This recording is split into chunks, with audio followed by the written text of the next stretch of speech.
Shalom. I want to start this off by giving honor, praise, and glory to Yahweh, Ba'ashim Yahushai, Wahweh Kakwadash.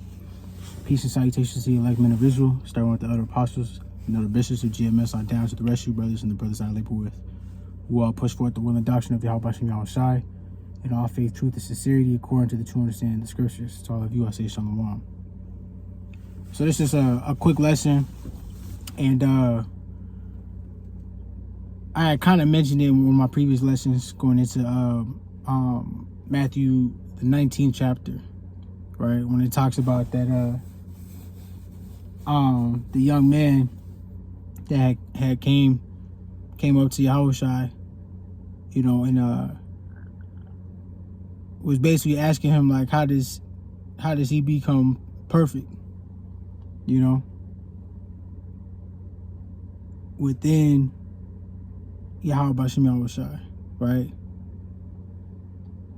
And the Lord Yahushai, he gave him, you know, an answer, right? Which real quick, because I don't want to butcher that.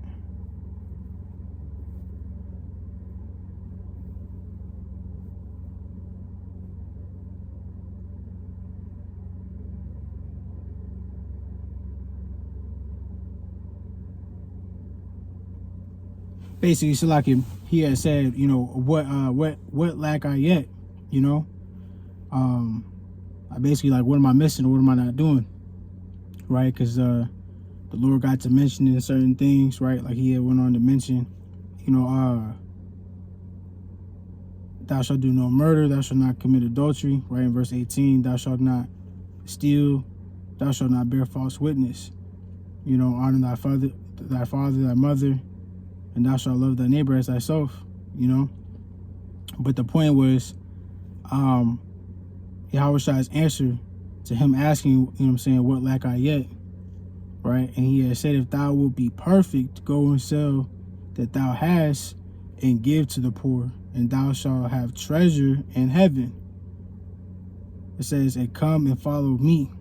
You see, and that was something that was really like sitting with my spirit this week, you know, and you know, I wanted to do a lesson on it, just in regards to you know, what the spirit was showing me, right? This is a part of you, you know what I'm saying, like mortifying the deeds of your body, you know, like you putting off the old man, and you putting off the things that hold you or tie you to the old man, you know, that strengthen your growth, right? That's prevent you from being able to grow, or prevent you from being able to move forward, excel in the Lord, you know. If you a plant, you know, this is something that's holding you back to the point to where you either being like over watered or not watered enough, so much to the point to where, you know, it's stunning your growth. You know what I'm saying? You starting to lean because it certain things that could be holding you back, right, through the flesh, if you will, you know. And this whole chapter, it shows basically, like, you know, like the different sacrifices that men have made in order to be, you know, fully on board with Yahweh Ba'ashim Yahushai, fully on point, you know. It ain't no, you know, back and forth or, you know, tiptoeing, being no lukewarm. Like, you able to see, like, within the examples, because like there was a mention of, you know what I'm saying, men being eunuchs, you know. So it shows, you know, those that were, you know, born as one, or those that, you know, had became one, but nonetheless, all for the favor of the Lord, all for the purpose of being completely aligned with Yahweh Ba'ashim Yahushai, you know. And Yahushai being our Lord, right? That's his true name, not no Jesus Christ. There was never a man named Jesus Christ, you know. there was a man named Yahweh Shai, right? And Hamashiach being the Messiah, the anointed, you know? That's who it was written about. I know Jesus. But I just wanted to get scriptures just to add to that mentality, that premise. You know, you looking to put off certain things, and cut off certain things, so that way it doesn't have rule or control over you. You know, but that all comes through consideration. That all comes through faith, willingness, right? To trust in the Lord, right? That he gonna do what he promised. You know, Yahweh Shai is doing the will of his Father, right? And he's walking in likeness in the same spirit. So just as the Most High's word doesn't go out void, neither will Yahweh Shai's word go out void. You know, they say that in Hebrews 13:8, right? It says Yahweh Shai HaMashiach, the same yesterday and today and forever. You see?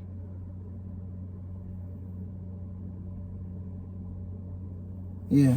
So that's the same case with the Most High, you know?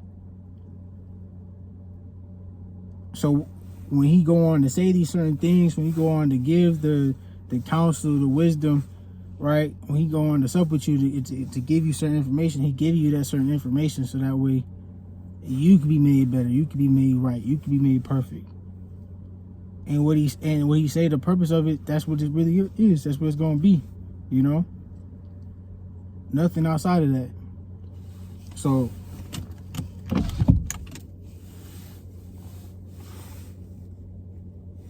it's lucky. So you know, I'm gonna get my first scripture. Let me see. This is Ephesians 4.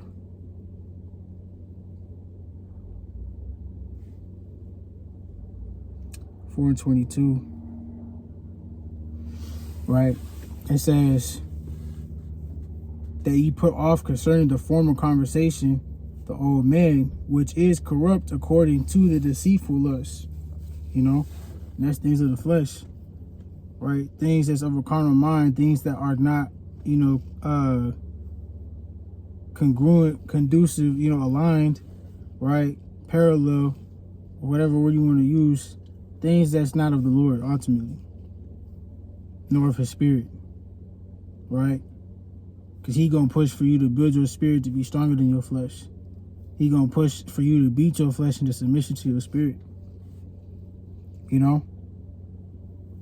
And that's not being no longer given to just, you know, what feel good and, you know, what seems appealing, you know, with the body, the flesh craves, you know what I'm saying, for. But specifically overriding that with what the spirit craves, what the spirit needs, you know, what your spirit needs specifically. But it says in the NLT, throw off your old sinful nature, you see, and the former way of and your former way of life, which is corrupt by lust and deceit. It says back in the KJV, verse 23, and be renewed in the spirit of your mind. It says, and that ye put on the new man, which after God, Yahweh, B'Hashem Yahweh Shai, is created in righteousness and true holiness. You see? Because you no longer are having certain things take hold of you, or have their way with you, you know? What is that? 1 Corinthians 6 and 12, I think it is. Yep. And, you know, that's one of my favorites. 1 Corinthians 6 and 12, it says, all things are lawful unto me, but all things are not expedient, you know? And that's like, you can see that to be like the that young man, you know? He went on to say, I kept all these things, you know what I'm saying? What lack I yet? What else am I missing? You know? though you might be able to have these things might be taken away from, you know what I'm saying, the amount of effort, the amount of energy, the amount of time, and power, you know what I'm saying, that you could be pushing, you know what I'm saying, for the Lord. Right? You even look at the scriptures that talk about, you know, those that, like the men, those that have wives be as though you had none. You know what I'm saying? That's like a premise to that. You know? Because you should be looking to put all your time and effort into the Lord. You know? That's how you going to be saved. Your salvation is on the line. You know? And that's why every man got to do their part in regards to holding their own. You know? And that man, that young man, you know what I'm saying, he went away sorrowful because he had great possessions. But if those are great possessions that's not of the Lord, no, so like I said like this, if those were great possessions that were of the Lord, you know, he'd probably say otherwise. Right? And I say probably because it could even be a case where the Lord tell you, like the Lord may have give you something, but it may be, you know, coming to a certain season to where now, okay, it's time to get rid of that. It's time to no longer deal with that. Because I need you to have, you know what I'm saying, more time and attention focusing on me. Focusing on the ministry. You know? Those are the key things that come with the Lord's wisdom and why he say, you know, sell all this that you have. Right? Because it's really a mentality. You know, don't let none of these things have reign and rule over you. Because that's what it's going to say, continuing this 1 Corinthians 6:12. It says, right, all things are lawful for me, but I will not be brought under the power of any. You see?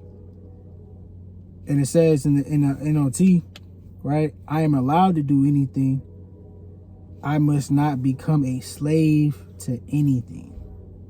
You see? Or it says, even though I am allowed to do anything, I must not become a slave to anything. You see?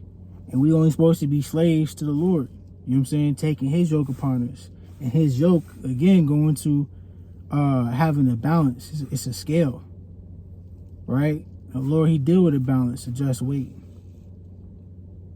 So, of course, he going to say, get rid of this. Because he able to see, like, okay, these things is getting you. You got a lot of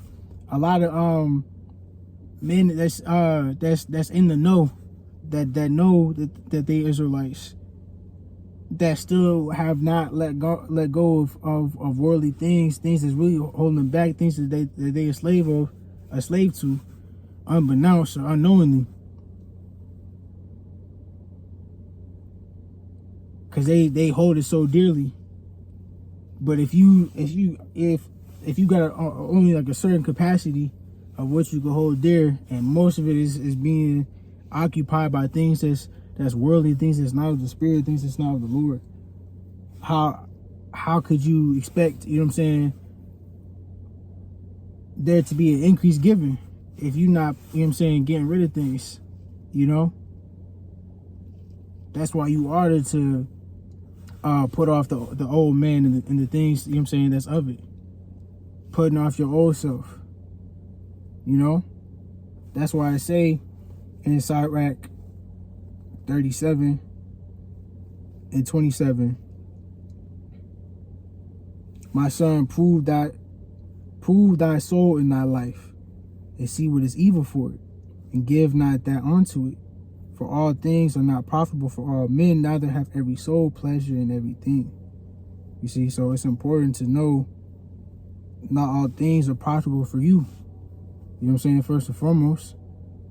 Because you got to make sure that you on point. You got to make sure you got the beam and more out your own eye first before you can try to help another. You know? Is this good or is this bad for me? But you actively listen to the Lord and his Spirit. Listen to his words, the words of life. Right? Yes. And the counsel that come from the man that he's set up and established. You know? That's how you're going to be able to determine whether or not this is good or bad for me. Simply, you know?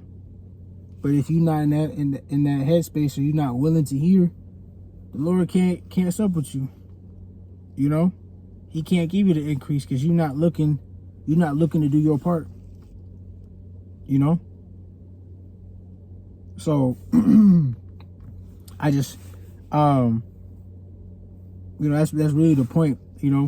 But I'm gonna finish that Matthew 19 real quick.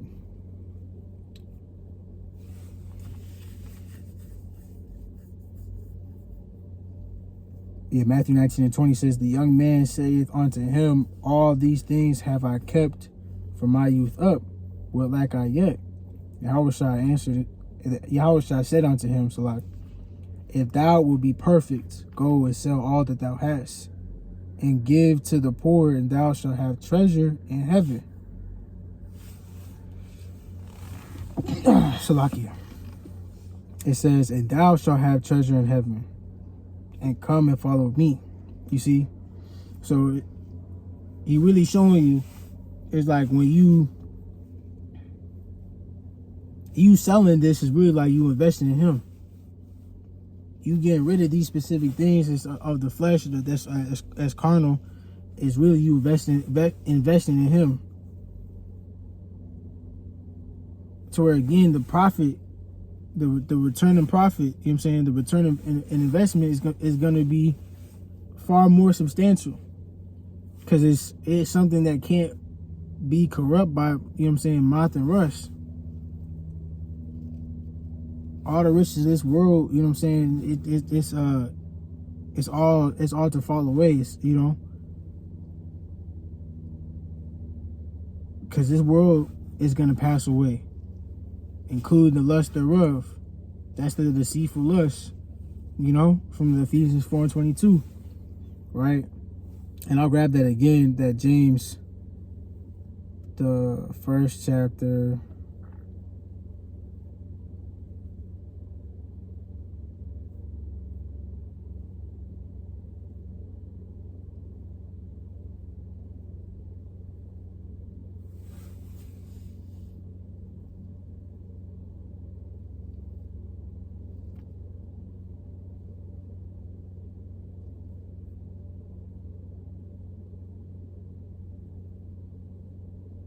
Yeah, James 1 and verse 10 in the NLT through verse 11 says, and those who are rich should boast that God has humbled them.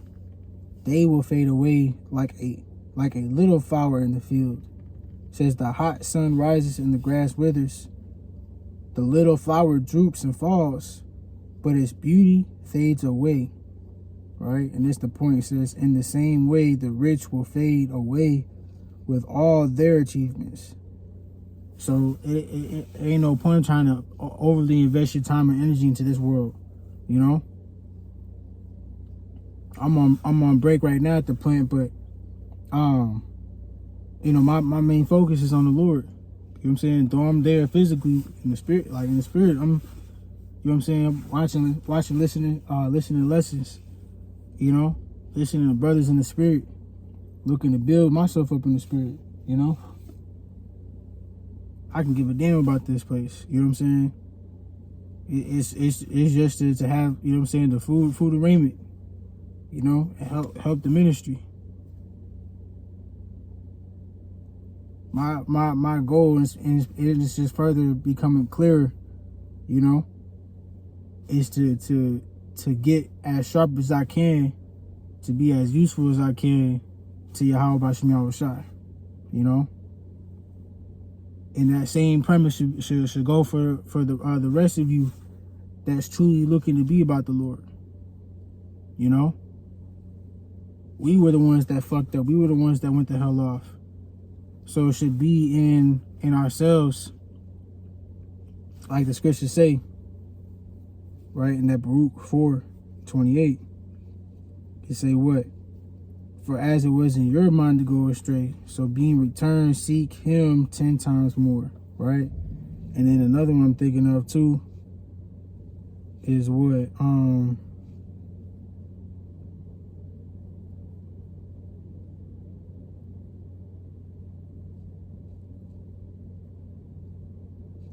Yeah, Sirach 11 and verse 20, it says, be steadfast in thy covenant, and be conversant therein, and wax old in thy work. You know, you supposed to continue to work, put your all into this work. You know, again, the return of prophet gonna be great. That salvation, right? Having new bodies that's no longer subject to fucking illness and decay, right? Different ailments and things like that.